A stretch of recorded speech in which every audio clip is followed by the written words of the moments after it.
قرآن مجید فرقان حمید نے کہا وَأَوْفُوا بِالْعَهْدِ إِنَّ الْعَهْدَ كَانَ مَسْئُولًا، جب وعدہ کرو تو وعدے کو پورا کرو، کیونکہ وعدے کے متعلق سوال کیا جائے گا۔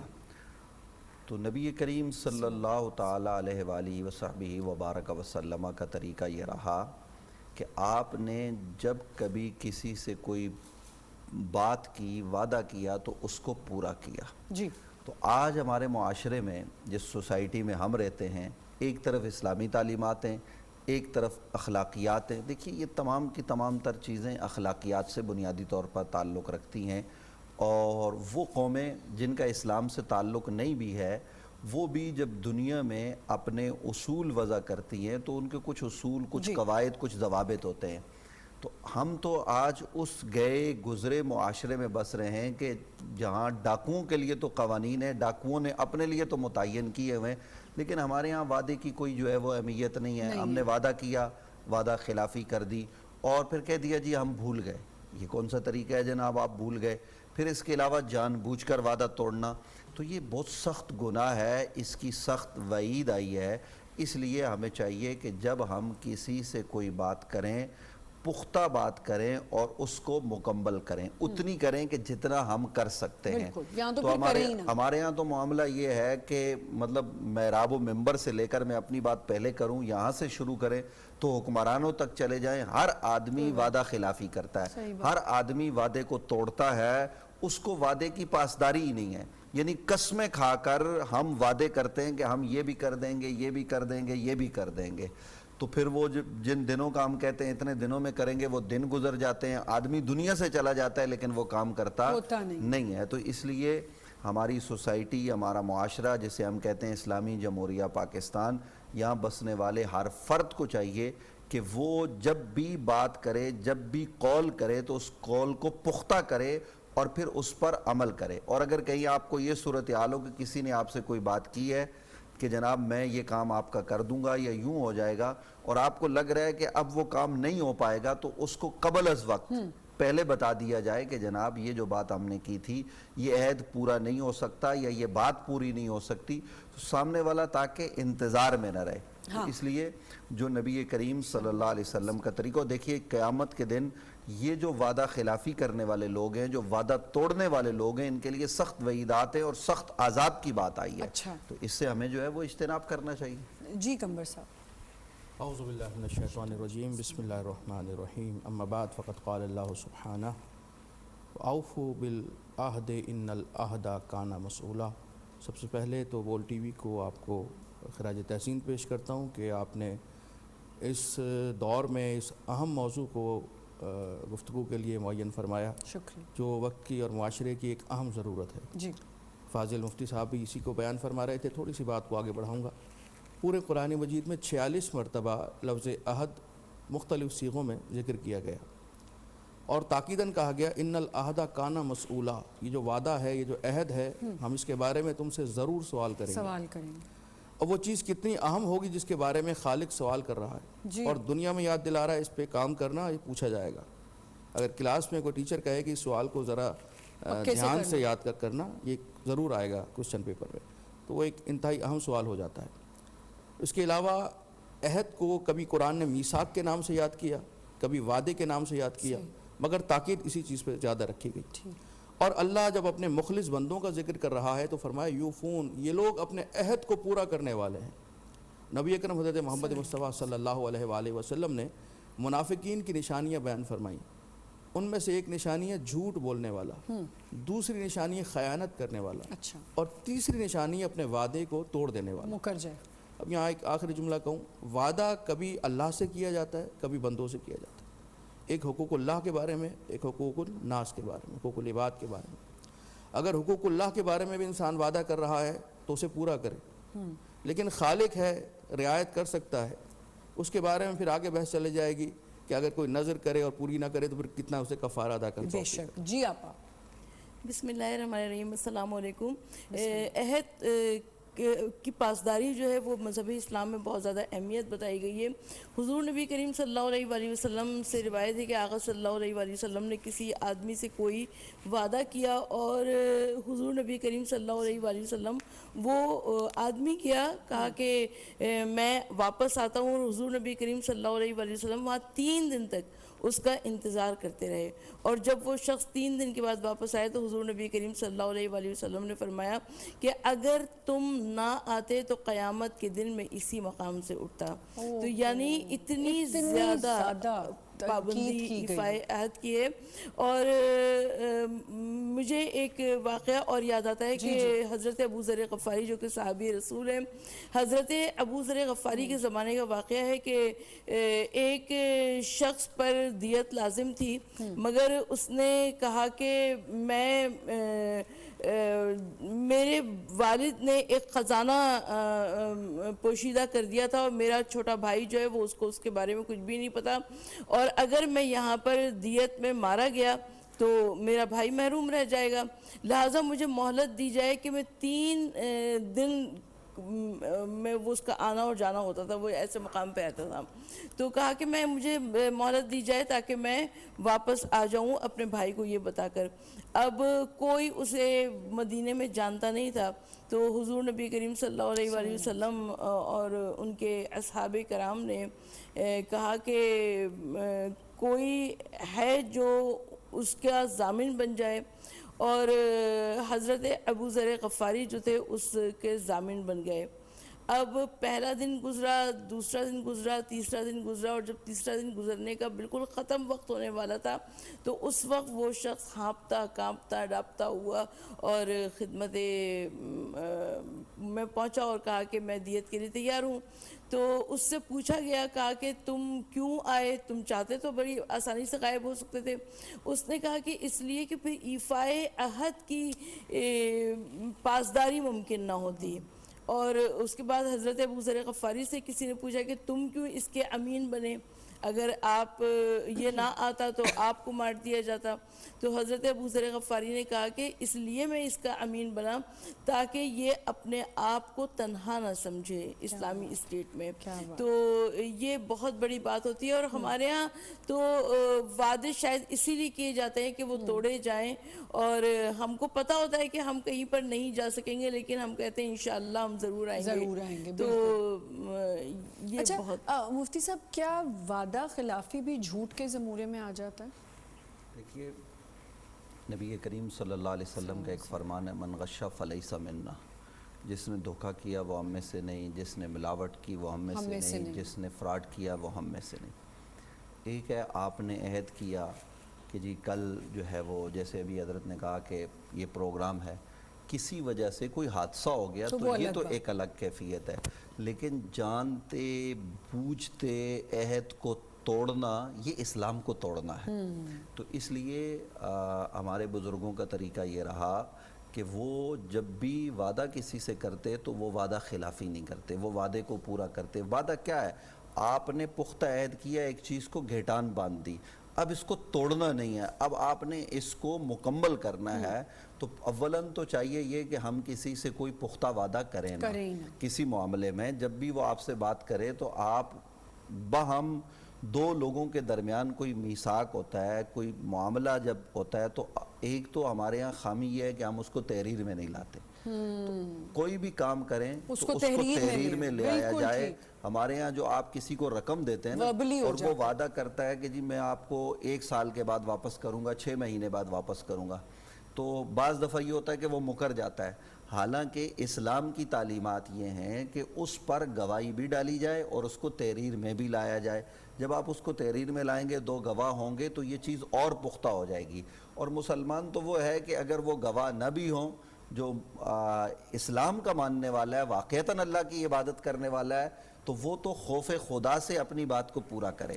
وہ کسی صورت میں بھی ایسی بات نہیں ہونی چاہیے کہ اس کے کردار و عمل سے، دیکھیے آج نان مسلم جو ہیں وہ اگر اسلام کے قریب آنا چاہتے ہیں تو کئی لوگ مسلمان ہوئے کس بات پر؟ صرف مسلمان کے ایفائے عہد کو دیکھ کر کہ یہ وعدہ پورا کرنے والے ہیں، یہ مکرنے والے نہیں ہیں، انہوں نے یہ کہا ہے تو یہ پورا کر کے رہیں گے۔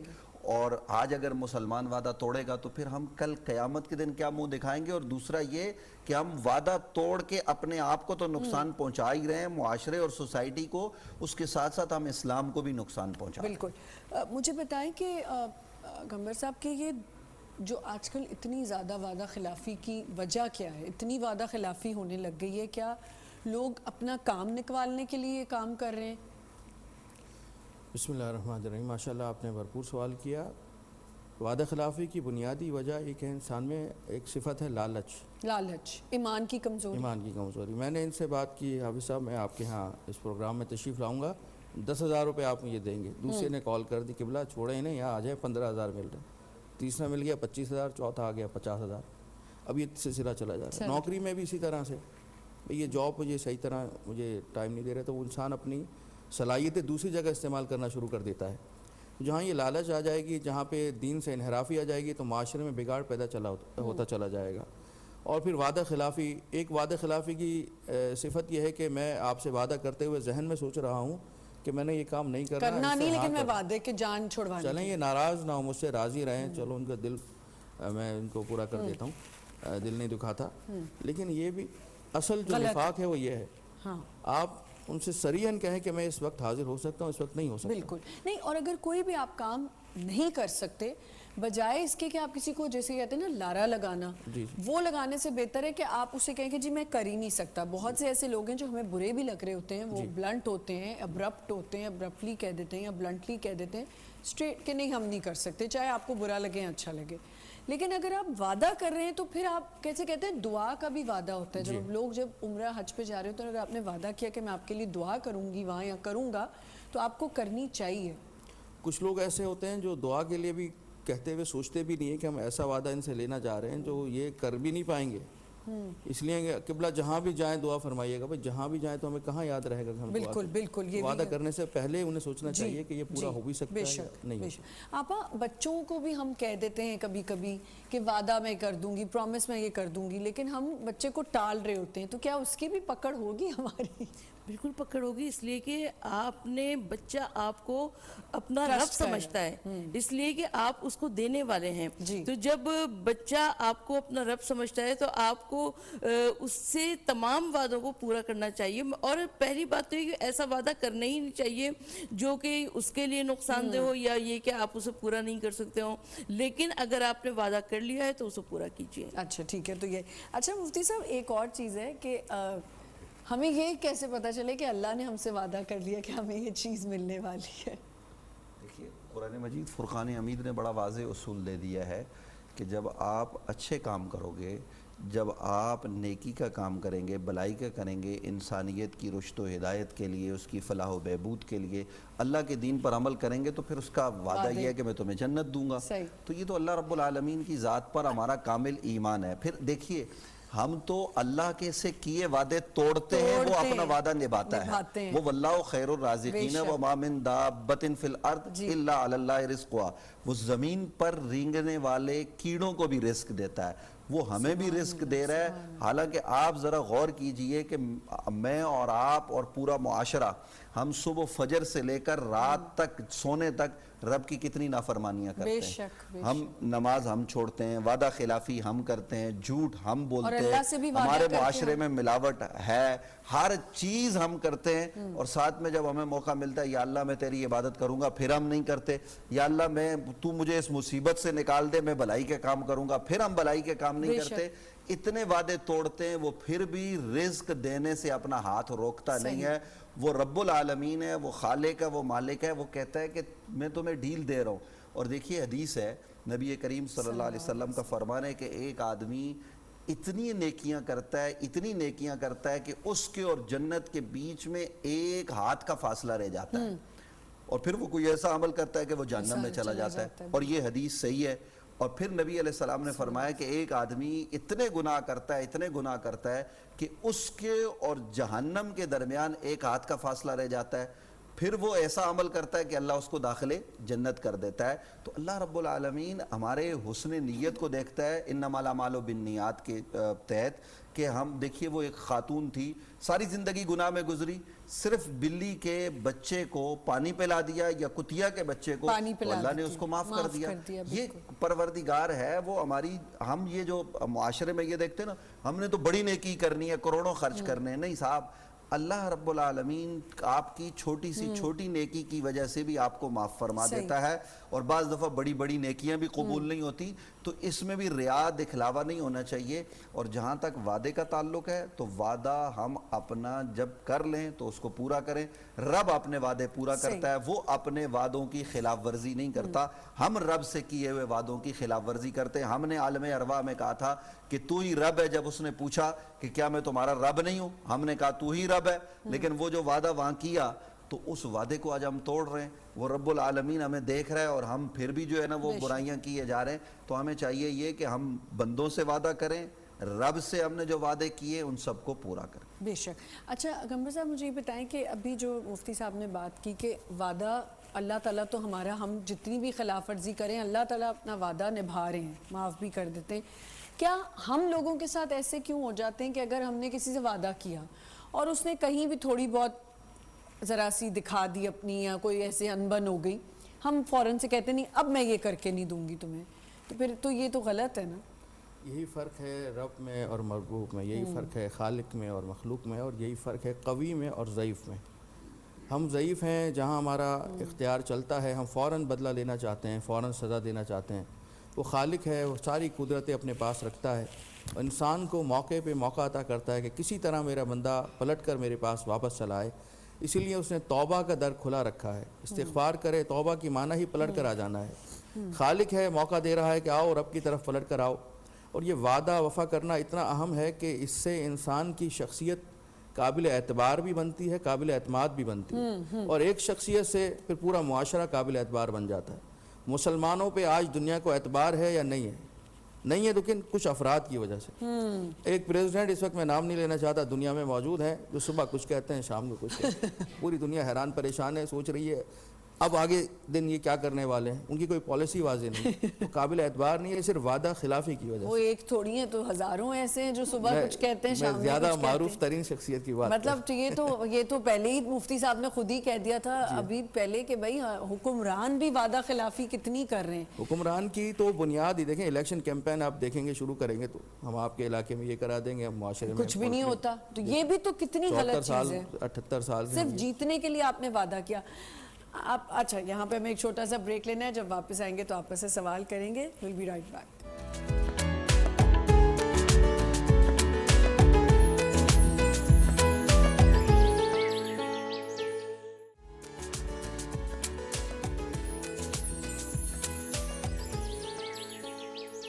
Welcome back once again. ہم بات کر رہے ہیں آج وعدہ خلافی, دھوکہ اور امانت پہ. آپا بریک پہ جانے سے پہلے میں آپ سے ایک سوال کرنا چاہتی تھی کہ جب اب آپ نے اکثر فیملیز میں دیکھا ہوگا کہ بڑے بوڑھے جو ہیں وہ ایک وعدہ لے لیتے ہیں کہ جب ان دو بہن بھائیوں کے بچوں کی شادیاں ہوں گی آپس میں, اب وہ وعدہ اگر نہیں پورا کر پا رہے کسی بھی مجبوری کی وجہ سے, دیکھیں اگر لڑکا نہیں مان رہا, بچے بڑے ہو گئے, پھر اچھا پہلی بات تو یہ کہ بزرگوں کو اس طرح کا وعدہ لینا نہیں چاہیے. اور دوسری بات یہ کہ جب اگر وعدہ کر لیا ہے تو اس وعدے کی پاسداری بھی کی جائے, اس لیے کہ بڑوں کے فیصلے ہمیشہ اچھے ہوا کرتے ہیں, لیکن یہ کہ بزرگوں کو بھی اجتناب کرنا چاہیے. کہ مطلب یہ نہ کریں. آپ بھی روشنی تھوڑی ڈال دیں مفتی صاحب اس پہ, کیونکہ لوگ وعدہ دادا دادی نانا نانی کہہ دیتے نا بھائی یہ 2 بچوں کی شادی کر دینا, وعدہ لو مجھ سے. دیکھیے 2 چیزیں ہوتی ہیں, ایک ہوتی ہے خواہش اور ایک ہوتا ہے وعدہ. تو وعدہ کس کا اعتبار کیا جائے گا؟ اگر ہم نے بچے سے کہا کہ آپ مجھ سے وعدہ کرو کہ یہ جو بچی ہے اس سے آپ نے شادی کرنی ہے, تو اس بچی اور اس بچے کا اعتبار نہیں ہوگا اگر وہ نابالغ ہے, اس لیے کہ نابالغ کے وعدے کا اعتبار نہیں, وہ مکلف ہی نہیں ہے. صحیح. سب سے پہلے تو یہ چاہیے کہ آیا کہ وہ جو وعدہ کر رہا ہے وہ وعدے کو سمجھتا بھی ہے یا نہیں, ایک بات. دوسری بات یہ ہے کہ دادا دادی نانا نانی ان کی خواہش تمنا اور آرزو ہوتی یا ہے، والدین بھی ہوتے ہیں والدین کی بھی ہوتی ہے کہ ہم خاندان کو باندھ کے رکھیں، اور اس کے لیے جو ہے نا یہ نواسا ہے تو یہ پوتا ہے تو ان کی آپس میں جو ہے نا وہ پوتی کی نواسے کی شادی ہو جائے، یہ ان کی خواہشات ہوتی ہیں، یہ تمنائیں ہوتی ہیں، تو یہ تمنائیں اچھی ہیں خاندان کو باندھنے کے لیے، لیکن اس سے گریز کریں تو لیکن بہتر ہے۔ یہ تو خواہش ہے نا، خواہش ہزاروں خواہشیں ایسی کہ ہر خواہش پہ دم نکلے، کون سی خواہش پوری ہم کریں گے، لیکن یہ تو ایک ہے کہ یہ بٹھا کے خاندان کی بڑی بھی یا بزرگ کہتے ہیں مجھ سے بیٹے کو وعدہ کرو، میں تو دنیا سے چلی بھی جاؤں تو تم نے ایسا کرنا ہے، اور دے بھی دیا وعدہ اگر وہ وعدہ اگر ہو بھی گیا تو دیکھیے کچھ چیزیں ایسی ہوتی ہیں جو عند اللہ ہوتی ہیں، وہی آپ نے ابھی کہا کہ یہاں تو یہ معاملہ ہے اگر نکاح بھی کر دیتا ہے چچا اپنی بھتیجی کا تو اس کو یہ حق ہے کہ وہ جب بلوغت کو پہنچے تو وہ اپنا نکاح جو ہے نا وہ قائم رکھے یا نہ رکھے، یہ اس کا اختیار ہے، یہ چچا کر دے یعنی بلوغت سے پہلے، حالانکہ کرنا نہیں چاہیے بلوغت سے پہلے، لیکن کر سکتے ہیں، وہ اس کا اختیار ہوتا ہے، لیکن اس لڑکی کو بھی پھر اختیار ہے کہ وہ چچا نے یا کسی اور ولی نے اس طرح سے نکاح کر دیا تو وہ اس نکاح کو ختم بھی کر سکتی ہے۔ تو یہاں تو یہ والی بات بھی ہے کہ جب یہ صورتحال ہے تو آج کل کے جو معاشرہ جس سوسائٹی میں ہم رہتے ہیں، خاص طور پر شادیوں کے حوالے سے یہ جو معاملات ہیں اس میں بچے سے بچی سے اس کی رضا پوچھ کر فیصلہ بڑے بزرگوں کو کرنا چاہیے، ہمیں بیلنس بات کرنی چاہیے کہ یہ نہیں ہونا چاہیے کہ ہم اتنی آزادی دے دیں کہ وہ پھر پورا گھر ہی برباد ہو جائے، لڑکی اپنی مرضی کرے لڑکا اپنی، ان کی مرضی پوچھ کر بزرگ جو فیصلہ کرتے ہیں جیسا کہا گیا تو بزرگوں کے فیصلے میں بہتری ہوتی ہے۔ بہرحال اس طرح کے وعدے جو کسی اور کے متعلق ہوں کہ بھئی تم مجھ سے وعدہ کرو، باپ سے کہا جائے کہ تم اپنے بیٹے کی شادی ایسے کرو گے تو وہ باپ نے وعدہ کیا اپنے باپ سے کیا، لیکن وہ جس کے متعلق کیا وہ بلوغت کے بعد نہیں مانتا تو اس وعدے کا اعتبار نہیں جی۔ اس طرح کے وعدے تو والدین اس لیے کرتے ہیں تاکہ وہ اپنے گھر کو مزید آباد کر سکیں، لیکن انہیں دیکھنا چاہیے کہ وعدہ ہم آج کر رہے ہیں ازدواج ان کا 10 سال کے بعد ہوگا، 15 سال کے بعد ہوگا، تو اس میں جو گیپ آ جائے گا، ان کی تربیت میں جو فرق آ جائے گا، جو مزاجوں کا اختلاف آئے گا، اس کا مزاج کچھ اور اس کا مزاج کچھ اور، کیونکہ انہیں زندگی گزارنی ہے تو اس میں ان کی اپنی رائے مقدم ہے، جب تک وہ خود راضی نہیں ہوتے، خود اظہار نہیں کرتے تو کسی کو حق نہیں پہنچتا کہ وہ کسی کا کسی سے بندھن ایسا باندھ دے کہ مجبور کر دے۔ کافی خوبصورتی سے وعدہ کو بیان کیا گیا، اب ذرا دھوکے پہ آ جاتے ہیں۔ جی مفتی صاحب، دھوکہ جو ہر دن ہم کھا رہے ہیں اور دے بھی رہے ہیں شاید۔ دیکھیے دھوکہ جو ہے نا وہ یہ ایک ایسی چیز ہے کہ گویا یہ ٹیبل ہے، بظاہر ہمیں نظر آ رہا ہے لیکن اس کے نیچے آپ نے سانپ چھپا کے رکھے ہیں کچھ ہیں، تو میں اس کو تو کچھ اور سمجھ کے دیکھوں، نیچے سے کوئی اور چیز نکلے تو اس سے نقصان ہوتا ہے، معاشرہ سوسائٹی ٹوٹتی ہے۔ نبی کریم صلی اللہ علیہ وسلم نے فرمایا جس نے دھوکہ کیا وہ ہم میں سے نہیں، مطلب کیا ہے فلیس منا، وہ تو مسلمان ہی نہیں ہے، تو یہ نبی علیہ السلام فرما رہے ہیں وہ ہم میں سے نہیں، اس کا ہمارے ساتھ کوئی تعلق نہیں ہے، تو مطلب کیا ہے، مطلب دوسرے لفظوں میں سیدھا سا ہے کہ وہ اس کا اسلام سے کوئی تعلق نہیں ہے۔ ہمارے معاشرے میں وعدہ کر کے پھر اس کو توڑ کے دھوکے دیے جاتے ہیں، آپ جو ہے نا وہ چیز بیچ کر دھوکہ دیتے ہیں کہ جناب یہ چیز بہت اچھی ہے، جب آپ جا کے کھولتے ہیں تو اس میں سے کچھ اور نکلتا ہے۔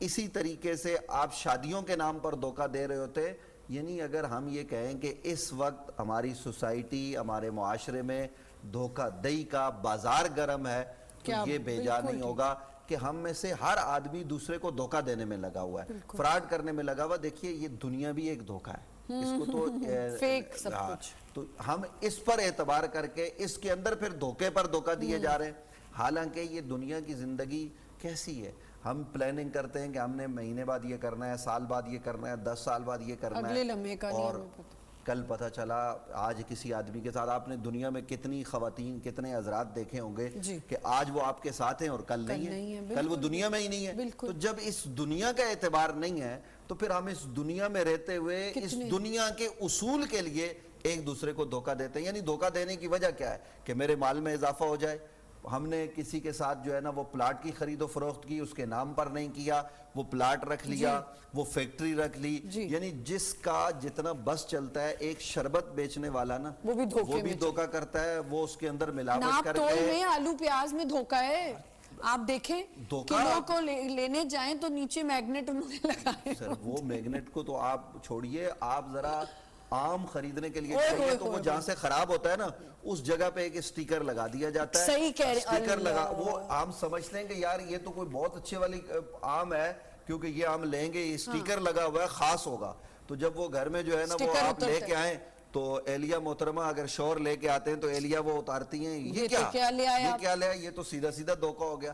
تو یعنی یہ ایک ریڈی والا بھی دھوکہ دینے سے, اچھا اللہ ماشاءاللہ ہم سب کی بات نہیں کر رہے, اچھے لوگ ہر جگہ پہ موجود ہیں, لیکن اکثریت حال یہ ہے کہ وہاں سے آپ شروع کریں تو حکمرانوں تک چلے جائیں, ہر آدمی آپ کو دھوکہ دیتا ہوا نظر آئے گا. اور جو آپ آم کی بات کریں, مجھے تو ایک بات سمجھ میں نہیں آتے, آپ سبزی والے کے پاس جائیں, میں تو سبزی والے کو کہتی ہوں مجھے بتاؤ کہ ہمارے تھیلے میں تم نے گلے ہوئے چیزیں ڈالنی ہیں, بھئی تم نے تو بیچنی ہے نا, تمہارا کیا لینا دینا ہے اس آلو پیاز سے, خرید لائے ہو منڈی سے تو بیچنے لائے ہو. اب جب تھیلے میں کھولو تو اس کے اندر آپا گلی ہوئی چیزیں ڈال دیتے ہیں, جہاں سے سڑا ہوا ہوگا وہ ڈال دیں گے. نہیں باجی بالکل ٹھیک تھا, جیسے آپ نے آم کی بات کی, تربوز میں دھوکہ دیتے ہیں کہ یہ میٹھا ہے, بالکل میٹھا ہے. اب وہ تربوز وہاں بھی چیک کرنا چاہیے, ضرور کرنا چاہیے. اب میں نے ایک نئی چیز سیکھی ہے, جب تربوز آپ کٹوائیں تو اس کو ٹشو رکھ کے دیکھیں, اگر وہ ٹشو رنگ پکڑ رہا ہے تو اس کا مطلب اس میں انجیکشن ہے. یہ مجھے کسی نے ٹیکنیک بتائی اور چلاکی تو میں پکڑ لیتی ہوں. یہ کیا چکر ہے کمبر صاحب کے اس میں بھی یہ دھوکہ, کہ پیاز آلو میں بھی دھوکہ, اعوذ باللہ من الشیطان الرجیم, مکئی میں بھی دھوکہ. ہاں آپ ایک ایک چیز کو شمار کرنا شروع فرمائیں. دھوکہ ایسے جامع لفظ ہے جو معاشرے کے تمام کرداروں کو ہمارے سامنے عیاں کر دیتا ہے. اسی طرح ہم چھوٹے چھوٹے کرداروں سے لے کر بڑے بڑے کرداروں کی جانب دیکھیں جو پورے ملک کے نظام کو لے کر آگے بڑھنا چاہ رہے ہیں, اور پوری دنیا کے نظام کو اسی طرح سے, لیکن وہاں بھی جس طرح سے کام کرنا چاہیے اس طرح سے کام انجام نہیں دے پا رہے. کہہ رہے ہیں, عہد لے رہے ہیں, مگر وہ افعال انجام نہیں دے رہے. ایک ایک فرد اگر عہد کر لے کہ میں نے دھوکہ نہیں دینا, پورا معاشرہ گلدستہ بن جائے. جی جی جی. افراد کے ہاتھوں میں ہے اقوام کی تقدیر, ہر فرد ہے ملت کے مقدر کا ستارہ. یہ سبزی والا اگر عہد کرے کہ میں نے دھوکہ نہیں دینا, کیونکہ یہ دھوکہ دے رہا ہے تو 10 جگہوں سے دھوکہ کھا بھی رہا ہے. جی اس کے بچے اسکول پڑھنے جا رہے ہیں وہاں دھوکہ, وین میں جا رہے ہیں وہاں دھوکہ, پیٹرول دے رہا ہے وہاں دھوکہ, جہاں جہاں. تو میں اگر دھوکہ دینا چھوڑ دوں تو 10 جگہ سے دھوکہ کھانا بھی ختم ہو جائے گا. بالکل صحیح کہہ رہے ہیں. معاشرہ سدھر جائے گا. سمجھ دیکھیے دھوکہ جو ہے نا وہ ایسی عجیب چیز ہے, انسان تو انسان, جانور کو بھی نہیں دینا چاہیے. حضرت امام بخاری علیہ رحمہ کے حوالے سے ہے کہ وہ ایک جگہ 3 دن کا سفر کر کے یا اس سے زیادہ وہ پہنچے, ان کو پتہ چلا کہ اس آدمی کے پاس نبی علیہ السلام کی ایک حدیث موجود ہے. حدیث بیان کرنے کا ایک طریقہ ہوتا تھا, میں نے فلاں سے سنی, فلاں نے فلاں سے سنی, اور صحابی سے سنی, اور نبی علیہ السلام سے سنی. تو وہ شخص جب ادھر پہنچے تو کسی سے پوچھا وہ فلاں آدمی کہاں ہے, ان کا وہ ذرا چراگاہ کی طرف گیا ہوا ہے. تو وہ اپنے جانور کو یوں کر کے ایسے بلا رہا تھا, اس نے گویا کپڑا, تو وہ جانور اس کی طرف آیا, تو جب ان جانور اس کے قریب آیا تو وہ جانور کو یہ دکھا رہا تھا کہ اس میں چارہ ہے, حالانکہ اس میں چارہ نہیں تھا. اس نے جانور کو پکڑنے کے لیے یہ کیا, تو امام بخاری اس سے ملاقات کیے بغیر واپس چلے گئے. تو انہوں نے کہا ساتھ والے نے کہ آپ اتنے دور سے اتنا طویل سفر کر کے آئے ہیں یہ گھوڑے پر, تو آپ اب حدیث لیے بغیر جا رہے ہیں. اس نے کہا, حضرت امام بخاری نے کہا, میں ایسے آدمی سے حدیث نہیں لے سکتا جو جانوروں کو دھوکہ دیتا ہو. تو جب جانور کو دھوکہ دینا منع ہے تو انسان کو دھوکہ دینا کتنا جو ہے نا وہ گناہ کا کام ہوگا, ذرا سوچنا چاہیے. آپ کہیں کہیں ایسا ہوتا ہے کہ جیسے کبھی سننے میں آتا ہے کہ اگر 2 لوگوں کی لڑائی ہو رہی ہے اور اگر کسی کے گھر میں پھوٹ پڑی ہوئی ہے اور اس کو آپ بہتر کر سکتے تو وہاں آپ جھوٹ, یہ ایسا میں آپ سے سننا چاہ رہی ہوں کہ ایسا کہا گیا کہ جھوٹ بول سکتے ہیں ان کو ایک کرنے کے لیے. دھوکے سے کسی کا بھی ہوتا ہے, کوئی لوگ کہتے ہیں کہ ان کو بلا لیں گے, ان کی صلح صفائی ہوگی, وہ ملنا نہیں چاہ رہے لیکن دھوکے سے ان کو بلا لیا, تو یہ اس کے بارے میں دیکھیں دھوکہ دینا تو اسلام میں کہیں پر بھی پسندیدہ قرار نہیں دیا چاہے گیا. اس سے کسی کا فائدہ بھی ہو رہا ہے نہیں, بالکل. اگر کسی کا, کہ آپ سچ میں بہت بڑی طاقت ہے, آپ سچ بولیے, پروردگار عالم آپ کی ضرور مدد فرمائے گا. اور غیبت کا جہاں تک آپ نے بات کی, اگر آپ نے کہیں پر شادی کر رہے ہیں تو وہاں پر اس کو صحیح بات بتا دیجئے, تو وہ غیبت کی زمرے میں شمار نہیں ہوگا, اس لیے کہ آپ کا بچہ یا بچی جو ہے وہ پھنس جائے گا. اور دوسری بات کہ اگر کوئی کسی بزنس میں پیسہ لگا رہا ہے تو وہ وہاں پر جائز ہے. تو میرے خیال میں تو یہ جائز نہیں ہے. دیکھیں شادی سے پہلے ایسا بہت ہوتا ہے کہ لوگوں کو جب آپ دکھا رہے ہوتے ہیں رشتے کے لیے کہ گھر بھی ہے, گاڑی بھی ہے, دولت ہے, نوکری ہے, یہ ہے, اور دھوکے سے وہ شادی کی جاتی ہے. دیکھیے اس پہ بھی میں آتا ہوں. ایک تو یہ ہے کہ جو آپ نے کہا نا جو میں نے صلح پہلی صفائی بات کے کی لیے, جی صلح صفائی کے وہ ذرا تھوڑا اور دو لوگ ناراض ہیں تو دو لوگوں کی ناراضگی اور وہ کو نہیں دور کسی کرنے طرح کے بھی لیے, نپٹ رہے. دو لوگوں کی ناراضگی کو دور کرنے کے لیے وہ جھوٹ کیا ہوتا ہے. جب ہم کوشش کرتے ہیں, میں آپ کے پاس آیا کہ یہ آپ کی سہیلی ہیں تو آپ نے 10 باتیں اس کے خلاف کرنی ہیں. لازماً یہ ہوتا ہے جس سے آدمی کی ناراضگی, آپ سے مراد کوئی بھی 10 کیسے باتیں باشا نکلتی ہیں جی. تو وہ دوسرا بھی, تو اس کا طریقہ یہ ہوتا ہے کہ وہ جی اس کے پاس جب پہنچے تو وہ تو بڑی آپ کی تعریف کر رہی تھی یا تعریف کر رہا اس طرح کا تھا, جھوٹ. تو یہ بالکل جائز ہے, اس کی اسلام میں اجازت ہے. اور اس سے کیا ہوتا ہے کہ دونوں, اچھا وہ میری تعریف کر رہی ہے اور میں اس کے لیے جو ہے نا وہ ایسا دل سوچ رہی میں, تو یوں صلح ہو جاتی ہے. اور دو لوگوں کے درمیان صلح کروانا یہ تو صدقہ کرنے سے بھی بڑا کام ہے. تو اس لیے صلح کے موقع پر اس طریقے سے کرنا, یا پھر دو بھائیوں کو بلوا لینا گھر پہ کسی طریقے سے, دعوت, دھوکہ تو نہیں ہے کہ بھئی میں دعوت دے رہا ہوں اور وہ اس کو دھوکہ سمجھتے ہیں کہ یار تم نے مجھے بلا لیا, اس کا بتایا کیوں نہیں. ٹرک کھیلنا نا, ٹرک کھیلنا. وہ ٹھیک ہے کہ آپ نے ایک بھائی کو بھی بلا لیا, دوسرے کو بھی بلا لیا, اس کا اس کو نہیں بتایا, اس کا اس کو نہیں بتایا, تو دو کو جمع کر کے صلح کروا دی. تو یہ تو اسلام میں جو ہے نا وہ لوگوں کو, اسلام بنیادی طور پر جوڑتا ہے, توڑتا نہیں ہے. تو دھوکہ بنیادی طور پر توڑنے والی چیز ہے. ہم جوڑنے کے لیے کام کریں معاشرے میں, سوسائٹی میں. دوسرا جو آپ نے کیا فرمایا, میں نے کہا کہ شادی سے پہلے لوگ بہت بناوٹی باتیں بتا رہے ہوتے ہیں کہ یہ بھی ہے ہمارے پاس, یہ بھی ہے, اور دھوکہ دے رہے ہوتے ہیں. یہ بالکل نہیں کرنا چاہیے. جب آپ کسی سے کوئی بات کریں تو وہ اس کو مکمل کریں کہ بھئی ہماری بیٹی میں یہ خوبی ہے, یہ خامی ہے. اور اس کو دیکھیے کہ سیدنا حضرت بلال, وہ اپنے بھائی نے کہا کہ میں فلاں جگہ شادی کرنا چاہتا ہوں, تو وہ چلے گئے. اب ان کے بھائی صحابی بھی ہیں, یہ ذرا غور کیجئے گا. وہ گئے اور انہوں نے جا کے خاتون جن سے رشتہ کرنا تھا مفتی صاحب یہاں تھوڑا سا میں آپ کو روکوں گی, ہمیں بریک کی طرف جانا ہے. بریک سے واپس آئیں گے اور یہیں سے کنٹینیو کریں گے.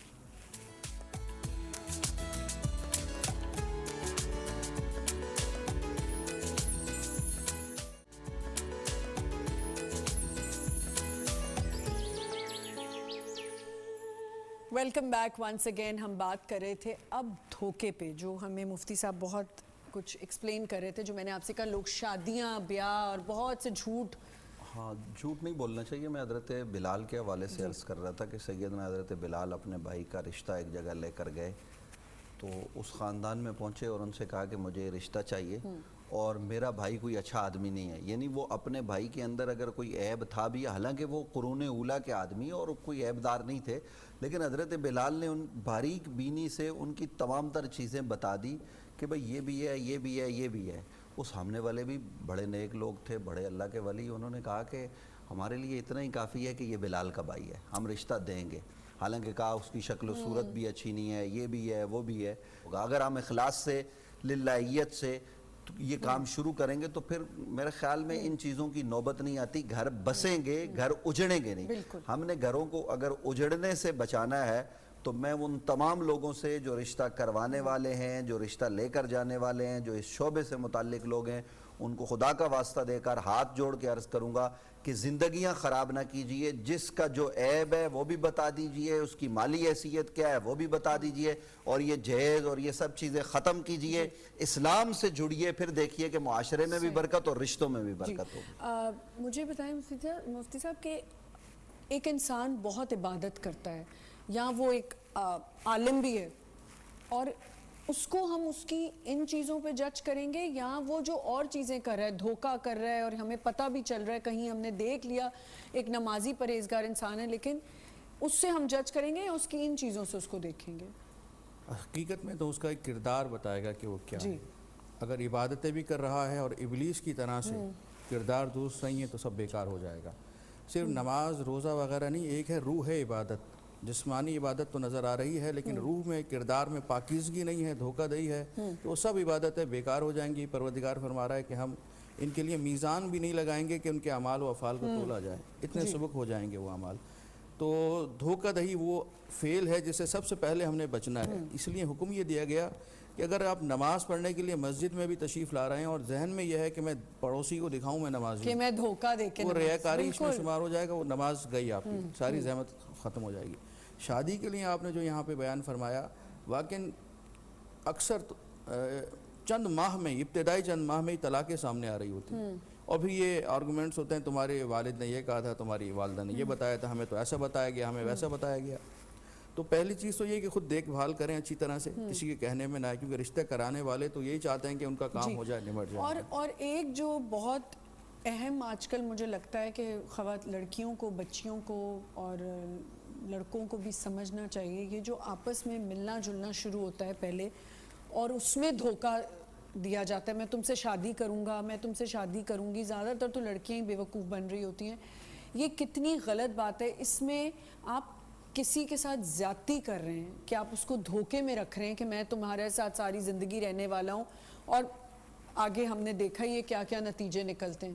اسی لیے اسلام نے نامحرموں سے خلوت کرنا, اس طرح کی گفتگو کرنے سے روکا گیا ہے. حد یہ ہے کہ کوئی منگیتر بھی ہے تو وہ بھی تفصیلی گفتگو نہیں کر سکتا. اچھا, کرنی چاہیے, تو آج کل تو مفتی صاحب کہا جاتا ہے کہ پہلے انڈرسٹینڈنگ ہو اور یہ ہو, چند جملوں کی, چند باتوں کی, یہ نہیں کہ تفصیلی رات بھر پیکج چل رہے ہیں. کچھ تو رشتے ٹوٹتے ہوئے دیکھے میں نے صرف اسی بنا پہ. جی بہت پیکج پہ باتیں ہو رہی ہیں. جی, آپس میں اختلافات, وہ فون پہ لڑ پڑے, دونوں خاندان چاہ رہے تھے کہ شادی ہو جائے مگر وہ آپس میں نہیں بن پائے. یہاں اسلام کو بھی مس کوٹ کیا جاتا ہے, یعنی دیکھنے کی حد تک, گفتگو کی حد تک ایک ملاقات جس کی اسلام نے اجازت دی ہے, جب آپ اس سے تجاوز کریں گے تو پھر یہی ہوگا, پھر عورتوں کی عزتوں کے ساتھ کھیلا جاتا ہے, مردوں کے ساتھ جاتی ہے, سب کے ساتھ ہوتا ہے. یہ معاشرے میں نہیں ہونا چاہیے, اس پر پابندی ہونی چاہیے. کوئی ہاں جب آپ کا نکاح ہو گیا تو نکاح کے بعد کے معاملات اور ہیں, کیونکہ دیکھیے منگنی کوئی چیز نہیں ہے اسلام میں, اس کی کوئی حیثیت نہیں ہے جس پر ہم لاکھوں روپے خرچ کرتے ہیں. یہاں اس کو بھی آپ جو ہے نا وہ اس کی بھی مذمت کریں کہ حال بک ہوتے ہیں, تحفے تحائف آتے ہیں, پھر منگنی ٹوٹتی ہے, پھر لوگ کہتے ہیں جی یہ میں نے تحفہ دیا تھا, یہ دیا تھا, یہ بھی مجھے واپس کرو. بھائی یہ ڈرامے بازی کیوں ہے؟ جب جو اسلام نے ہمیں نہیں بتایا تو ہم خواہ مخواہ میں جو ہے نا وہ اس کو اسلام پر تھوپیں. اسلام نے جتنی اجازت دی ہے آپ اتنا عمل کیجئے. یہ جو آپ کی نفسانی خواہشات ہیں نا, ان کو آپ اسلام کا لبادہ مت اڑائیے. اور اسی میں اتنا دھوکہ ہوتا ہے, اتنی بڑی بڑی آپ دکھا رہے ہوتے ہیں کہ ہم نے اتنی ڈیکوریشنز کی ہیں, یہ کی ہیں, دھوکے سے. میں تو ایک فیملی کو جانتی ہوں, قرض لے کے ایک فیملی میں جانتی ہوں, وہ شادی پھر ختم ہی ہوئی نا, لڑکے والوں نے دھوکے سے اپنے گھر کے اندر گاڑیاں کھڑی کی کہ ہماری گاڑیاں, ایون فرنیچر بھی لوگوں سے مانگ کے اپنے گھر میں رکھا, اور وہ شادی ختم ہو گئی. اینڈ کا وہ پتہ چلا, اور جب ان لوگوں کو آپ بتا رہے ہوتے ہیں کہ یہ تمہیں دھوکے میں رکھ رہے ہیں, تو تب کوئی نہیں سن رہا ہوتا. اچھا, آپ دوسری مرتبہ آپ نے صرف لڑکے والوں کو نہیں, لڑکی والے بھی کرتے ہیں. بالکل بالکل آپ صحیح کہہ رہے ہیں. میں نے کہا لڑکی والے بھی اکثر دھوکے سے کہتے ہیں کہ جی ہمارے گھر میں یہ چیزیں ہیں, ہماری بچی اتنا پڑھی ہوئی ہے, یہ ہے وہ ہے, لیکن وہ اینڈ میں دھوکہ نکلتا ہے. اچھا, دھوکہ ایک چیز پہ اور دیا جا رہا ہوتا ہے, بڑا کام کرتی ہے, بڑے مزے کے کھانے بناتی ہے, بعد میں پڑتا ہے سگر ہے, وہ نہیں ہوتی. سچ بولیں, دھوکے میں رکھنے کی کیا ضرورت ہے؟ بھائی نہیں کرتے, ہم نہیں کام کر سکتے, ہم سے نہیں ہوتا. جی آپا. دیکھیے, سب سے پہلی بات تو یہ کہ جو سچ بات ہوتی ہے نا تو وہ بہت اچھی ہوتی ہے, اس لیے کہ جھوٹ کے پاؤں نہیں ہوتے, اور دھوکہ زیادہ دیر چلتا بھی نہیں, اور دھوکہ زیادہ دیر چلتا بھی نہیں ہے. تو آپ سچ بات کہیے, پروردگار عالم بھی آپ کی مدد فرمائے گا. جی بالکل. اور یہ دھوکے کی تو میں سمجھتی ہوں دھوکہ کسی کو بھی نہ دیں, دل دکھانے میں آ جاتا ہے یہ کہ آپ نے دھوکہ دیا. چلیں وعدہ تو پھر انسان کہتا ہے چلو ٹھیک ہے وعدہ خلافی ہو گئی, لیکن دھوکہ جو ہے نا انسان کو چور چور کر دیتا ہے. ایسا ہے کہ نہیں مفتی صاحب؟ دھوکہ تو دینا ہی نہیں چاہیے, کسی کو بھی نہیں دینا چاہیے. اس کی شدید ترین مذمت ہے. دھوکہ دہی کرنے والا آدمی, اس کا اسلام ہی نہیں, اس کا اعتبار ہی نہیں ہے. اور پھر نبی کریم صلی اللہ علیہ وآلہ وبارک وسلم نے ایسے آدمی کی مذمت کی ہے, اور ایسے آدمی کے لیے جہنم ہے. ہم دنیا کی زندگی کے لیے چند ٹکوں کے لیے ہم دھوکہ دیتے ہیں, اپنی روح کی تسکین چاہتے ہیں, حالانکہ روح کی تسکین اس میں نہیں ہے. آپ دھوکہ نہ دیں, آپ حق اور سچ بات کریں. جو آپ خلوت میں ہیں وہی جلوت میں ہوں. یہ جو آپ نے کہا نا کہ ہم اپنے گھر میں کچھ ہوتے ہیں, باہر کچھ ہوتے ہیں, لوگوں کو دھوکہ دے رہے ہوتے ہیں, پہ کچھ ہیں, گھر میں کچھ ہیں, اصلیت ہماری کچھ ہے. ہماری جو ہے نا وہ رشتہ داروں کے ساتھ ہمارا کیا تعلق ہے, اور ہمارا دوستوں کے ساتھ کیا تعلق ہے, یہ تمام تر چیزیں سوسائٹی. آپ کھلی کتاب ہوں, سب آپ کو پڑھیں, آپ کو پڑھ کر دیکھیں کہ آپ کیسے ہیں. آج ہم کھلی کتاب نہیں ہیں, ہم بند کتاب ہوتے ہیں, اور کتاب کے اندر غلاظت بھری ہوتی ہے. تو اس لیے ان چیزوں سے اجتناب کرتے ہوئے معاشرے اور سوسائٹی کے ہر فرد کو اپنے آپ کو دھوکے سے, فراڈ سے, ملاوٹ سے, دو نمبری سے, ان چیزوں سے بالکل پاک کرنا چاہیے, تبھی معاشرہ آگے بڑھے. بے شک. اور دھوکے پہ ایک اور چیز میں کہنا چاہوں گی کہ ہم بڑے امپریس بھی ہو جاتے ہیں دھوکہ دیکھ دیکھ کے. سب سے بڑا آج کل کا دھوکہ جو ہے وہ سوشل میڈیا ہے. جو ہمارا فیس بک ہے یا انسٹاگرام ہے، ہم لوگوں کی زندگی کو سمجھتے ہیں یہ اصلی زندگی ہے، وہ اصلی نہیں ہے، وہ صرف ایک دھوکہ ہے. آپ دیکھیں آپ نے کسی کو سڑانا ہو تو آپ دھوکہ دے کہتے ہیں چلو اس کو دھوکے میں رکھتے ہیں، تھوڑا ان لوگ دھوکے میں ہی رہیں، ان کو آدھی چیز دکھائیں گے آدھی نہیں دکھائیں گے. تو یہ دھوکہ یہ بھی ایک غلط چیز ہے کہ آپ کسی کے ایموشنز کے ساتھ کسی کی جو چیز اس کے پاس نہیں ہے اس کو دکھا کے، آپ اس کو دھوکے کی دکھا کے آپ اس کو تنگ کریں. ایسا ہے کہ نہیں آپا؟ مولا کائنات علی ابن ابی طالب علیہ السلام ارشاد فرماتے ہیں من عرف نفسہ فقد عرف ربہ، یعنی جس نے اپنے نفس کو پہچان لیا اس نے اپنے رب کو پہچان لیا. اور مولا فرماتے ہیں کہ دیکھو تمہارے نفس کی قیمت جنت ہے، اس سے جنت سے کم کسی چیز پہ فروخت نہ کرنا. اور ہم آج کل تو سوشل میڈیا پر اتنی چھوٹی چھوٹی ایک لائکس کے لیے، چند لائکس کے لیے ہم دھوکہ دے دیا کرتے ہیں. تو ایک جانب جنت ہے اور دوسری جانب اب ایک دھوکہ اور بھی ہے نا، آپ نے کال کر کے پیسے ٹرانسفر کرا لیے. یہ کالز تو اتنی زیادہ ہیں، خدا کے واسطے ان سے بچیں. یہ کالز بالکل صحیح نہیں ہیں، یہ آپ کو تنگ کرتی ہیں. تو کوشش کریں. آپا آپ کے ساتھ بھی ابھی آپ نے بتایا پچھلے ہفتے ہونے لگا تھا. پچھلے ہفتے میں یہیں آپ کے ہی پروگرام سے جا رہی تھی تو راستے میں میرے موبائل پر فون آیا اور انہوں نے کہا کہ آپ اپنا ایس ایم ایس کھولیے، اس کے اوپر ہم نے ایک میسیج بھیجا ہوا ہے. تو وہ اس طرح کا دھوکہ تھا اور میں نے وہ ایس ایم ایس کھولا ہی نہیں. یعنی اتنے دن ہو گئے مگر ابھی تک میں نے ایس ایم ایس نہیں کھولا. اچھا نہیں، یہ ہوا ہے بہت سے لوگوں کے ساتھ ہوا ہے کہ ان کو آپ کال کرتے ہیں اور دھوکے سے ان کا او ٹی پی نمبر لے لیتے ہیں. تو اس سے گریز کریں. اب ذرا مفتی صاحب امانت پہ آ جاتے ہیں. دیکھیے امانت جو ہے نا وہ آج ماشاءاللہ آپ نے یہ ساری چیزیں ایسی رکھی ہیں کہ جن کا ہمارا بنیادی طور پر معاشرے سے تعلق ہے. امانت کیا ہے؟ امانت یہ ہے کہ آپ کسی کے پاس کوئی چیز رکھواتے ہیں تو آپ نے اس میں خیانت نہیں کرنی. قرآن مجید فرقان حمید یہ بات ارشاد فرماتا ہے ان اللہ یامرکم ان تودوا الامانات الی اہلہا. اللہ رب العالمین کہتا ہے کہ میں تمہیں حکم دیتا ہوں کہ تم امانتیں ان کے جو اہل ہیں ان کو پہنچاؤ. تو اب ہمارے ہاں امانت میں خیانت یہ عام سی بات ہو گئی ہے. یعنی نبی کریم صلی اللہ علیہ وسلم دنیا میں جب تشریف فرما ہوئے اور جب آپ نے اعلان نبوت فرمایا تو میں ناظرین سے کہوں گا اس بات پر ذرا خوب توجہ کریں کہ کریم آقا صلی اللہ علیہ وآلہ وسلم نے اعلان نبوت کیا تو اعلان نبوت کر کے نبی علیہ السلام نے یہ نہیں فرمایا کہ تم نماز پڑھو، یہ کرو یہ کرو. جب نبی علیہ السلام نے کہا کہ تم میرے متعلق بتاؤ کیا کہتے ہو، کیا میں یہ کہوں کہ اس پہاڑ کے اوٹ سے دشمن کی فوج آ رہی ہے یقین کرو گے؟ انہوں نے کہا ہاں کریں گے. حضور نے فرمایا کیوں؟ انہوں نے کہا اس لیے کریں گے کہ آپ نے 40 سال ہمارے بیچ گزار دیے، ان 40 سالوں میں کبھی آپ نے جھوٹ نہیں بولا، ان 40 سالوں میں کبھی آپ نے غلط بیانی نہیں کی، ان 40 سالوں میں کبھی آپ نے امانت میں خیانت نہیں کی. آپ صادق اور امین ہیں. آپ کی 40 سالہ زندگی ہمارے سامنے روشن کتاب ہے. آپ کہیں اس پہاڑ کے پیچھے سے دشمن کی فوج آ رہی ہے تو ہم بالکل یقین کریں گے، آنکھیں بند کر کے یقین کریں گے. حضور نے فرمایا اب میں تم سے کہتا ہوں لا الہ الا اللہ. تو انہوں نے ظاہر ہے وہ نہیں ماننا تھا، جنہوں نے ماننا تھا انہوں نے مانا، لیکن اکثریت نے اس وقت انکار کیا. تو ہم نبی علیہ السلام کی حیات کو دیکھیے. قرآن مجید فرقان حمید نے کیا کہا؟ لَقَدْ كَانَ لَكُمْ فِي رَسُولِ اللَّهِ أُسْوَةٌ حَسَنَةٌ. تمہارے لیے بہترین نمونہ وہ نبی کریم صلی اللہ علیہ وآلہ وسلم کا اسوہ حسنہ ہے. تو اسوہ حسنہ کیا ہے کہ ہمارے آقا صلی اللہ علیہ وسلم نے جب ہجرت کی تو شب ہجرت حضرت مولا کائنات امیر المومنین علی ابن ابی طالب رضی اللہ تعالی عنہما آپ کو نبی علیہ السلام نے اپنے بستر پر لٹایا. اور کیوں لٹایا؟ اس کی وجہ نبی علیہ السلام نے فرمایا یہ فلاں کی امانت، یہ فلاں کی امانت، یہ فلاں کی امانت. غور کیجئے کہ وہ جو باہر 40 سے زیادہ لوگ کھڑے ہوئے قبائل کے ہاتھوں میں ننگی تلواریں لیے کہ آج عبداللہ کے بیٹے محمد صلی اللہ علیہ وسلم کو قتل کریں گے، وہ نبی علیہ السلام کو قتل کرنے کے در پہ ہیں. حضور بستر پر اپنے اخی، اپنے چچا زاد، امیر المومنین علی ابن ابی طالب کو لٹاتے ہیں، اپنے پیارے کو لٹاتے ہیں اور کہتے ہیں صبح ان کی امانتیں واپس کر کے ان کو لٹا کے مدینے آ جانا۔ یعنی امانت کی اتنی اہمیت ہے کہ کریم آقا صلی اللہ علیہ وسلم کو جو قتل کرنے کے لیے کھڑے ہوئے ہیں ان کی امانتیں حضور کہہ رہے ہیں کہ ان کی امانتیں لٹا دینا۔ میں یہیں پہ آپ کو روکوں گی، ایک چھوٹا سا ہمیں بریک لینا ہے، ویل بی رائٹ بیک۔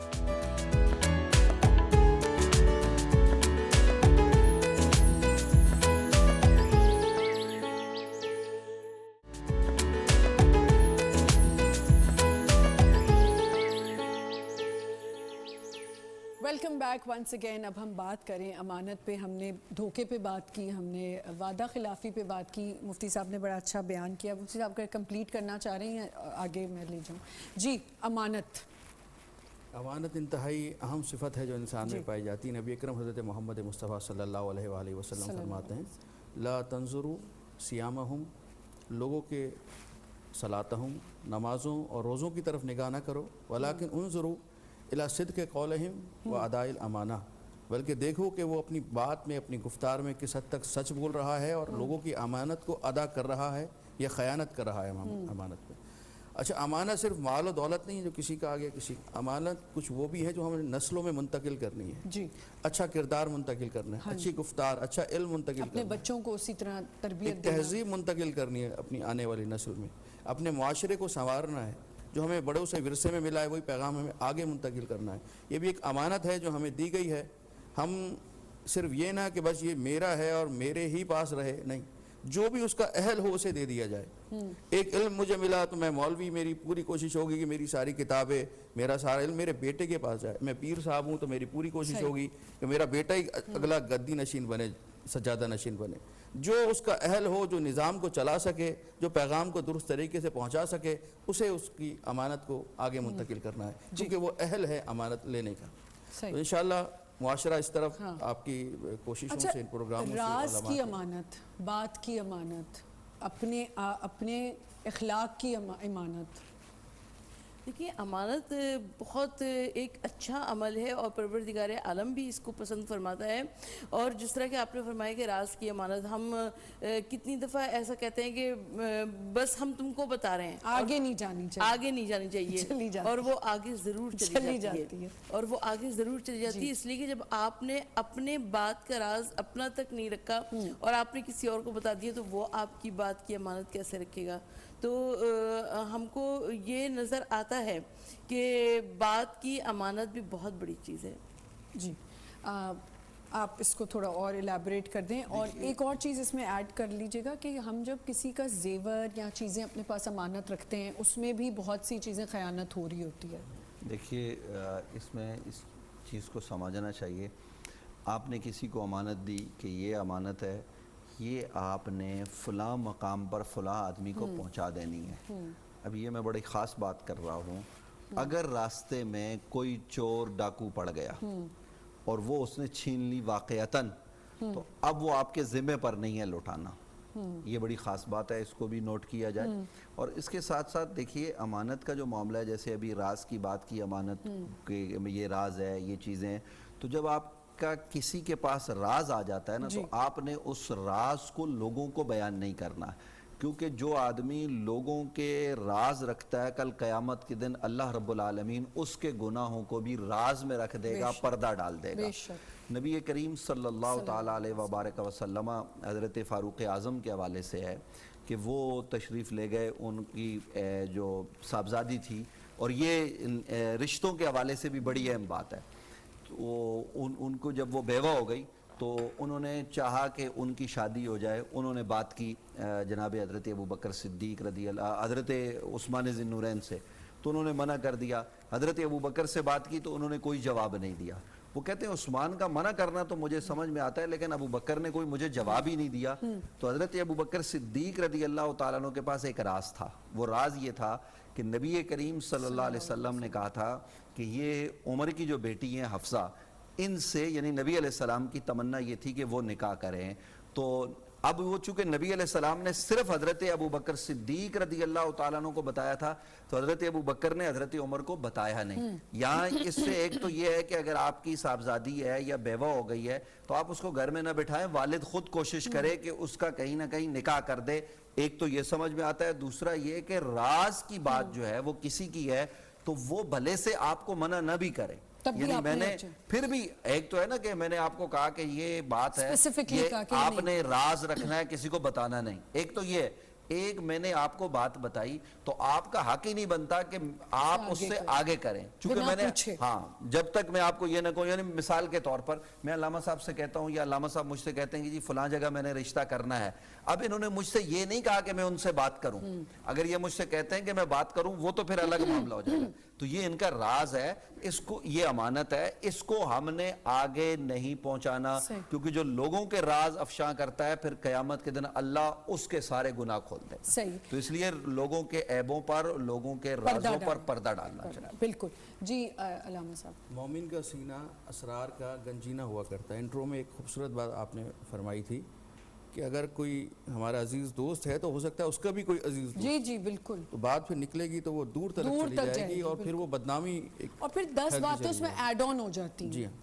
تو مختلف طریقوں سے یہ بات معاشرہ اگر اسی چیز کو سمجھ لے کہ کسی کی بات کسی تک نہیں پہنچانی تو ایک اچھا گلدستہ بن کر سامنے آئے گا. مجھے ایک بات بتائیے، امانت میں خیانت کرنا صرف انسان کا حق مارنا ہے یا اللہ کا حکم توڑنا ہے؟ اللہ کے حکم کو توڑنا ہے، کیونکہ حکم الہی ہے. اللہ بھی یہ چاہتا ہے کہ انسان کے حقوق ادا ہو. جیسے پراپرٹیز میں ہوتا ہے علامہ صاحب، امانت ہوتی ہے، اگر کوئی ڈسپیوٹ ہو جاتا ہے اور وہ نہیں دیا جاتا، کسی کا حق مارا جائے تو پھر.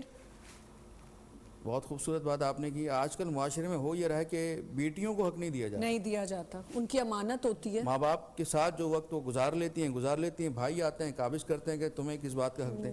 بھائی جو باپ تمہارا ہے وہی باپ اس کا ہے. تو اللہ نے جب ایک قانون رکھا ہے تو یہ آپ کے پاس امانتاً آپ کے پاس اختیار ہے نظام کو چلانے کا باپ کے بعد، لیکن یہ آپ کی ملکیت نہیں ہو گیا. جو جس کا ہے وہ اسے دے دیا جائے. یہ ایک معاشرہ ہے. جو آپ اپنی بہن کو نہیں دے رہے تو اپنی بیٹی کو کیا دیں گے؟ بے شک بے شک. آپ اس طرح حق غصب کرتے رہیں گے تو اللہ کی نگاہ میں حرام ہے. اور اسی میں ایک چیز اور ایڈ کر لیں علامہ صاحب کہ اکثر کیا ہوتا ہے، شادیاں ہوتی ہیں لڑکیوں کی تو وہ امانت کے طور پہ ان کا زیور جو ہے سسرال والے رکھ لیتے ہیں کہ نہیں بیٹا میرے پاس رکھوا دو. لیکن اسی میں سے چیزیں نکال کے بہت سی ایسی فیملیز میں لڑکیوں کے ساتھ ہوا ہے. پھر آپ کہیں گے کہ میں لڑکیوں کا ساتھ دیتی ہوں، لیکن یہ ہوا ہے کہ وہ چیزیں نکال لی گئیں اور کہا کہ گم ہو گئیں یا وہ میں نے خود دے دی کسی کو. تو یہ کتنی غلط بات ہے. بہت غلط بات ہے. گھر بگاڑنے کی سازشوں میں سے ایک کسی کی امانت آپ کے پاس رکھی ہوئی، آپ نے یہ کہہ کے رکھوائی. اس کے لیے حل یہ ہوگا کہ وہ ایک ویڈیو بنا لیں یا دستاویز دیکھ لیں کہ یہ کیا کیا چیزیں کس طرح کی. جن کے ساتھ ہوا تھا اس ٹائم پہ فون کی ویڈیو نہیں تھی. ابھی بھی نہ ہو آگے کسی آپ کے پروگرام کے ذریعے سے اگر یہ اویئرنیس پھیل جائے. کہاں سے ویڈیو بنانے دیں گے مجھے بتائیں. تو یہ تو لوگوں کے ظرف کی بات ہے نا کہ وہ کسی کے کرنا چاہیے. خالہ ماسی کہتی ہے چپکے سے مجھے دے دو، تم سے کوئی لے لے گا، کوئی تم سے لے لے گا. اس کی ویڈیو کہاں سے بنے گی؟ یہ آپ کے پروگرام میں جو ایک چیز نا دھوکہ، اسی کے اوپر جی یہ دھوکے سے رکھوایا جاتا ہے. دھوکے سے لے لیا اور رکھواتی. یہ امانت بھی نہیں ہے. ایک ہے امانت، میں آپ کے پاس یہ فون ہے، آپ کے پاس امانت ہے. ایک آپ مجھے کہیں نہیں مفتی صاحب باہر بڑا حالات خراب ہیں، اسنیچنگ ہو جائے گی، موبائل چھن جائے گا، یا آپ مجھے دے دیں، میں آپ کی امانت رکھ رہی ہوں، اور آپ کے دل میں یہ ہو کہ نہیں یہ تو میں ہی کسی کو بھیج دوں گی، کسی کو دے دوں گی. بالکل خاتون کا حق ہے کہ یہ میری ملکیت ہے تو میں جب تک نہیں چاہوں گی. میں تو لڑکیوں کو سمجھاتی ہوں کہ بھائی آپ بینک ہے، آپ بینک میں رکھوائیں. میں تو کیا آپ کو بولوں، یہاں تو ایسے ایسے دھوکے دیے جا رہے ہوتے ہیں. پاسپورٹ رکھ دیتے ہیں لڑکیوں کے کہ یہ ہمارے پاس رکھوا دو، تم گما دو گی. ارے بھائی پاسپورٹ کیسے کوئی اچھی بلی لڑکی کیسے گما سکتی ہے؟ پاسپورٹ چھپا لیتے ہیں اور کہ کہیں ٹریول نہ کر جائے، چل ہی نہ جائے. لیکن آمنہ پھر وہی بات ہے کہ لڑکیوں کی طرف سے آپ بول رہی ہیں، لڑکوں کی طرف سے نہیں بول رہی ہیں، اس لیے کہ لڑکیوں کی طرف سے بہت زیادہ دھوکے دیے جاتے ہیں. جی حصوں میں بھی امانت خیانت کی جا رہی ہوتی ہے. جیسے آپ نے ابھی بیان کیا کہ امی چلی گئیں، والد چلے گئے، تو ان کے اندر بھی حصوں میں بھی ڈنڈی مار دیتے ہیں. شرعی اصول ہے کہ حصوں میں ڈنڈی مار کے حج پہ جایا جا رہا ہوتا ہے. جی اور پھر معافی بھی مانگی جا رہی ہوتی ہے، ہمیں معاف کر دینا کہ ہم اتنے بڑے خدمت کرنے والے لوگوں کے. نہیں جو جانے سے پہلے ایک بہت بڑا میسج آتا ہے عمرہ اور حج سے پہلے، میری کہا سنا معاف، میں اپنی دل سے معافی مانگنا چاہتی ہوں. اگر کوئی اچھا میری ایک جاننے والی انہوں نے کہا اگر میں تمہیں معاف نہ کروں تو کہتا نہ کرو. شب برات پر تو یہ میسیج بہت زیادہ چلتے ہیں. نہیں آپا, مطلب آپ دیکھیں اتنا بڑا میسج کوئی فارورڈ ہی بنایا ہوگا نا کہ میں اتنی بڑی جرنی پہ جا رہا ہوں اور یہ ہے اور وہ ہے اور جا رہی ہوں, تو انہوں نے کہا کہ میں اگر آپ کو معاف نہ کروں, آپ نے میرے ساتھ یہ کیا تھا, تو کہتے نہ معاف کرو, ہمیں تو اللہ نے بلا لیا. آپ سوچ دیکھیں کہ آپ معافی بھی مانگ رہے ہو, اوپر سے وہ بھی تڑی بھی لگا رہے ہیں کہ نہیں کرنا تو نہ کرو, پھر نہ مانگو معافی. یہ جو ایک چکر چل جاتا ہے, جانے سے پہلے ایک میسج آ جاتا ہے. اصل میں یہ تو خواہ میں لوگوں کو وہی والی بات دھوکہ دینا ہے. دھوکہ. آپ کا تعلق باللہ ہونا چاہیے کہ اللہ سے آپ کا کیا تعلق ہے, اور پھر تعلق بالمخلوق یعنی اللہ کی مخلوق کے ساتھ کیا تعلق ہے. اگر آپ اچھے ہیں تو ہر آدمی آپ کو دل سے ہی معاف کرے گا. آپ نے کوئی اونچ نیچ کر بھی دی تو وہ معاف کرے گا, وگرنہ یہ ہوگا کہ مرنے کے بعد بھی اس کا بھائی بیٹا کھڑا ہوتا ہے, میرے باپ نے کسی کے ساتھ زیادتی کی ہو تو اس کو معاف کر دیں, تو بھئی وہ زیادتی کی کیوں تھی, ٹھیک ہے. اسی طریقے سے آپ جو ہے نا وہ حج پہ جا رہے ہیں, عمرے پہ جا رہے ہیں, یا اس کے علاوہ مقدس ایام ہے, شب برات ہے, لیلۃ القدر ہے, ان راتوں میں جو ہے نا وہ میسج چلاتے ہیں کہ جی ہمیں معاف کر دو. تو یہ معافی نہیں ہوتی. معافی کیا ہے, طریقہ ہے معافی کا. میں نے آپ کا حق غصب کیا ہے تو اولاً میں وہ حق ادا کروں. اگر بہن کا حق دینا ہے تو وہ دیا جائے, بیوی کا حق دینا ہے تو وہ دیا جائے, اور پھر اس میں جو تاخیر ہوئی ہے اس پر معذرت کر دی جائے کہ بھئی میں نے تمہارا حق سال پہلے دینا تھا, یہ تمہاری زمین تھی, یہ تمہارے پیسے تھے, یہ میں نے وقت پر نہیں دیے, اب دے رہا ہوں, قبول کرو, اور جو تاخیر ہوئی ہے اس کی معافی. تو پھر تو معافی سمجھ میں آتی ہے. یعنی آپ ایک ظلم کریں, اس کو جو ہے نا وہ اس کے ساتھ زیادتی کریں, اور پھر کہیں جی مجھے معاف بھی کر دو, اور معافی بھی بدماشی سے مانگیں, تو یہ کون سا طریقہ ہے؟ ہمارے جاننے والے ہیں, انہوں نے بھی یہی کیا, اپنی بہنوں کو حصہ نہیں دیا. اب ان کی جو بھانجیوں کی شادی ہوئی تو کسی کو گفٹ دے دیا, کسی کو کچھ کر دیا, دیکھیں میں نے آپ کی شادی کرائی, میں نے یہ کرایا, میں نے وہ کرایا. تو آپ نے اگر کرائی ہے تو انہی کے پیسوں سے کرائی ہے. جی بالکل, جو ان کا بنتا تھا آپ ان کو دے دیتے, Exactly. بس وہ معاشرے میں گردن اونچی کرنے کے لیے, دنیا داری کے ایسے تو بہت گھرانے ہیں جہاں یہ کہا جاتا ہے کہ تمہاری شادیاں جو کرا دی تھیں تو ہو گیا تھا پورا. بس یہی ایسے تو ہم آئے دن سنتے ہیں. ریاست کے احکامات بڑے سخت ہیں, ہم اگر واجبات ادا کر لیں تو ہم کو اس طرح کی باتوں کی ضرورت ہی نہیں پڑے گی. جی جی بالکل. اور نہیں آپ دیکھیں نا, آپ جتنے بھی ہم اس در ہر فرائیڈے بھی کرتے ہیں, اور جگہ بھی ایسے شوز ہو رہے ہوتے ہیں, میں سمجھتی ہوں کہیں تو کہیں لوگوں کی اصلاح شروع ہو گئی ہے, ان کو کہیں تو خوف آنے لگ گیا کہ ہاں یہ چیز غلط ہو رہی ہے. جیسے امانت میں خیانت, امانت تو آپ کسی کی بھی آپ امانت میں خیانت نہیں کر سکتے. ایون کہ آپ دیکھیں کہ گھروں میں یہ ہو رہا ہوتا ہے, جیسے ابھی آپ نے ہسبینڈ وائف کی بات کی, ہسبینڈ نے کہہ دیا کہ اچھا یہ تمہاری چیز ہے, وہاں کہیں گڑبڑ ہوئی, وہی چیزیں واپس مانگنے لگ جاتے ہیں.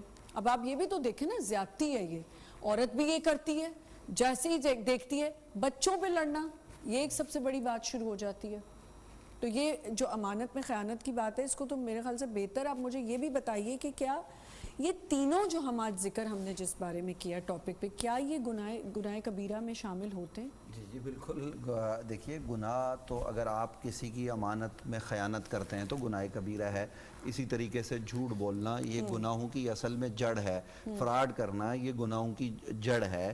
اس سے پھر گناہ آگے جو ہے نا وہ پنپتے ہیں. تو ان چیزوں سے ہمیں مکمل طور پر اجتناب کر کے اپنے معاشرے, اپنے سوسائٹی کو اس طریقے سے بہتر بنائیں کہ ہر فرد وہ یہ سمجھے کہ میں جواب دہ ہوں. قرآن مجید فرقان حمید نے یہ ذمہ داری آپ کی, میری, پوری امت کے لگائی ہے کہ کنتم خیر امت اخرجت للناس, ہم نے تمہیں بہترین امت بنایا. کیوں بنایا؟ لوگوں کی طرف بھیجا ہے. تأمرون بالمعروف وتنہون عن المنکر, کہ تم نیکی کا حکم دیتے ہو, برائی سے روکتے ہو. تو یہ جو نیکی کا حکم دینا ہے یہ اس کو ہم عام کریں. اور آپ نے اگر کسی کی امانت میں خیانت کی ہے تو وہ امانت لٹائیں, اس کی پوری کریں, پھر اس سے معافی مانگیں. اسی طریقے سے آج سے پہلے اگر ہم نے کسی, دیکھیے اب ہمیں سننے والے ناظرین ہیں وہ یہ سوچیں گے جی کل تک تو ہم نے دھوکہ دے دیا, اللہ کرے کہ ہماری بات کسی کے دل پر اثر کرے. چھوٹی سی بریک لے لیں, بریک سے واپس آئیں گے, یہیں سے کنٹینیو کریں گے. اسٹے ود اس.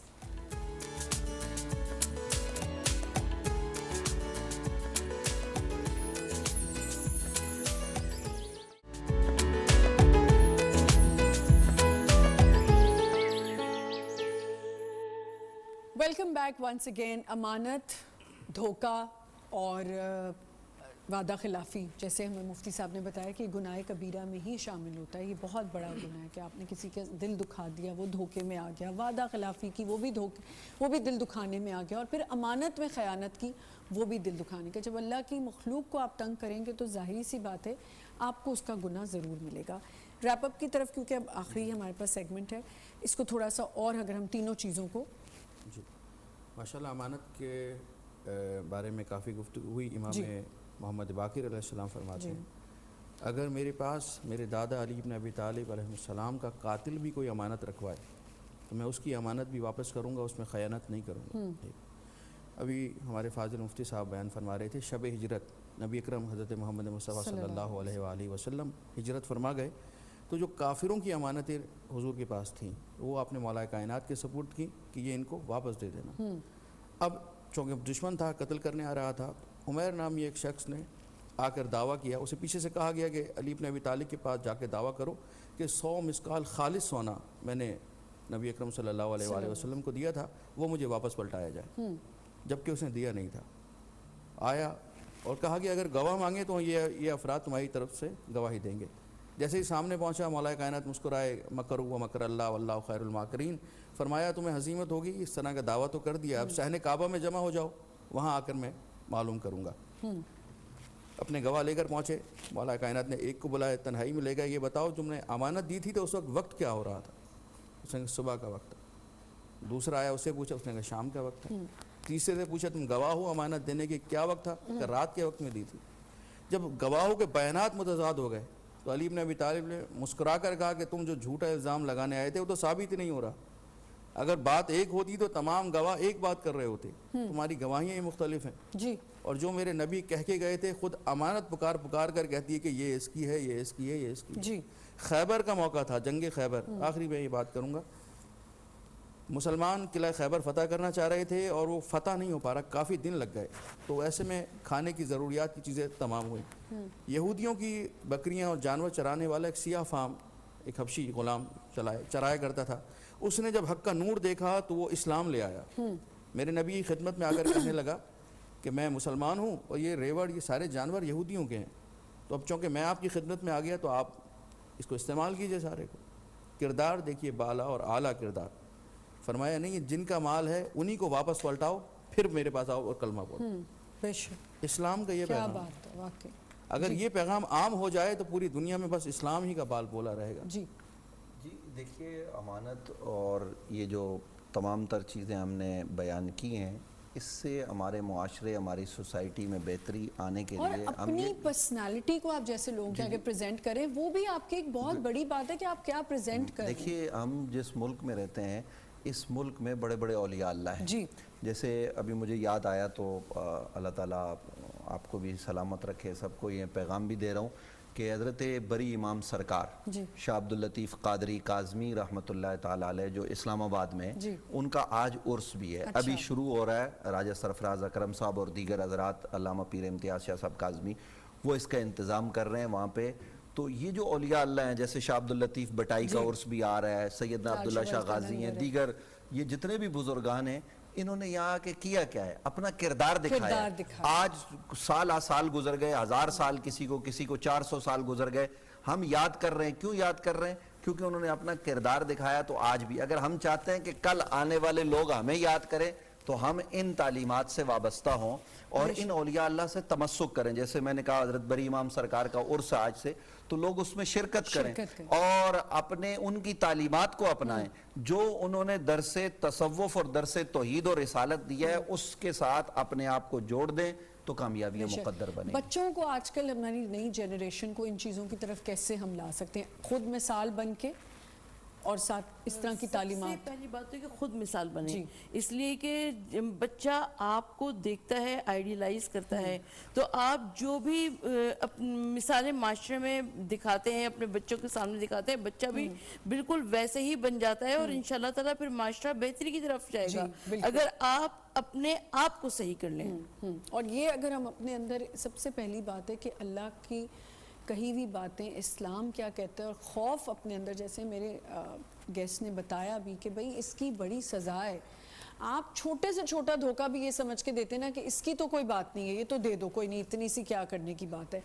پھر ہم نے اس میں یہ بھی بات کی کہ بھائی اگر کسی کو آپ ایسی دھوکے سے کہہ دیں کہ آپ بڑے پیارے لگ رہے ہیں ان کا دن بنانے کے لیے, دھوکہ تو دھوکہ ہی ہے, دھوکے میں تو خوشی نہیں ہوتی, لیکن اس کو آپ دھوکہ کہہ نہیں سکتے. یعنی مثال کے طور پر ایک آدمی آپ کے پاس آیا اور وہ آپ کو اتنا زیادہ پیارا نہیں لگ رہا, لیکن آپ نے کہہ دیا کہ آپ اچھے ہیں ماشاءاللہ. یعنی ایک انسان جو اللہ رب العالمین نے اس کو بہترین بنایا ہے, تو اس کی اگر تعریف کر دی تو اس میں کوئی حرج کی بات نہیں ہے. لیکن دھوکہ بنیادی طور پر کس چیز کا نام ہے؟ یعنی ظاہر میں آپ کو کچھ نظر آ رہا ہو, اس کے باطن میں کچھ ہو, تو یہ دھوکہ ہوتا ہے, اور یہ دھوکہ دینا کسی بھی صورت میں درست نہیں ہے. ہاں باقی جو آپ نے جھوٹ والی بات کی تھی تو وہ دو لوگوں کو ملانے کے لیے وہ اس کی صورت ٹھیک ہے. تو باقی جو ہم جس معاشرے جس سوسائٹی میں رہتے ہیں, یہاں تو قدم قدم پر دھوکے ہیں, یہاں تو قدم قدم پر فراڈ ہیں, یہاں تو آپ آگے بڑھیں تو آپ کو ملاوٹ ملے گی. اللہ کرے کہ ہم نبی علیہ السلام کی تعلیمات کے ساتھ جڑ جائیں, وابستہ ہو جائیں. اور سب سے زیادہ دھوکہ تو ہم ایک جگہ ایسی جگہ کھا رہے ہوتے ہیں جو میں ضرور یہاں مینشن کرنا چاہوں گی کہ انسان اتنی پریشانی میں ہوتا ہے اور پریشان حال میں جب ہسپتال پہنچتا ہے اور جب وہاں اس کے ساتھ دھوکہ ہو رہا ہوتا ہے اور اس کو کہیں نہ کہیں دھوکے سے لوٹا جا رہا ہوتا ہے, چاہے وہ دھوکے سے گردے نکال لیتے ہیں, گردے نکال, تو یہ بڑی غلط چیز ہے. کیونکہ ایک انسان پہلے ہی پریشان ہے, اس کو وہاں پہ آپ امانت ہی ہے اس کی کہ آپ کا بندہ آپ کے آگے لیٹا ہوا ہے اور جس کی بیماری ہے اس کو آپ ٹریٹ کر رہے ہیں اور آپ اس میں ہی صحیح خیانت کر رہے ہیں, تو یہ ایک بہت بڑی بات ہے, اس کو بھی گریز کریں. تھینک یو, بہت بہت شکریہ آپ لوگوں کا ہمیں جوائن کرنے کا, اور جمعہ سب کو بہت بہت مبارک ہو. اپنا اچھا سا دن گزاریں. جو آج ہم نے باتیں کی ہیں, شاید اس میں سے ایک دو باتیں ہمارے حضرات کی آپ نے سنی ہیں تو اس سے کوئی عمل ہو جائے آپ لوگوں پہ اور ہماری زندگیوں میں بھی ڈفرینس آ جائے. بہت اچھا سا ویکینڈ گزاریں. انشاءاللہ زندگی رہی تو منڈے کو ملاقات ہوگی. خدا حافظ.